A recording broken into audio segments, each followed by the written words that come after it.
Le président Alassane Ouattara a présidé le premier conseil des ministres de l'année 2022. C'était ce mercredi 5 janvier 2022 à l'Éléphant, palais présidentiel du Plateau. Durant son intervention, il a fait une étonnante révélation sur la Covid-19.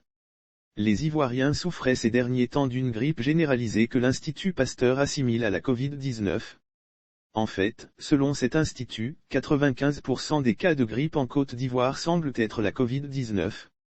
Ouattara rassure les Ivoiriens sur la fin certaine de la Covid-19. Cette information de l'Institut Pasteur a créé une psychose au sein de l'opinion. Voilà que 24 heures plus tard, le chef de l'État Alassane Ouattara tient à rassurer que la situation sanitaire en Côte d'Ivoire n'est pas aussi alarmante que l'on le croirait. Le corona est en train de partir, nous devons continuer de féliciter le corps médical. En effet, dès l'entame du premier conseil des ministres qui s'est tenu à l'Éléphant ce 5 janvier 2021, le président ivoirien a révélé que la Covid-19 est sur le point de disparaître sans donner plus de détails.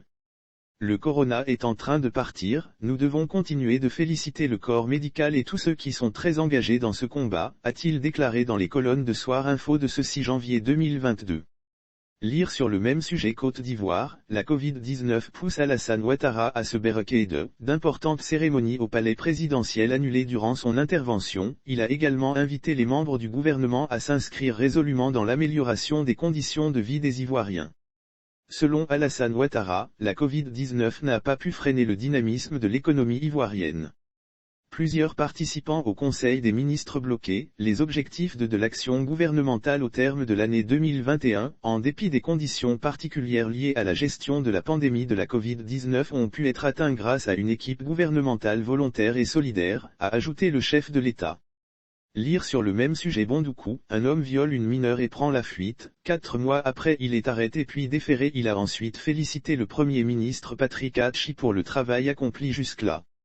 Soir Info ajoute également qu'au cours de ce premier conseil des ministres de l'année, quelques ministres n'ont pas pu avoir accès à la salle car leur test PCR ne s'est pas avéré négatif.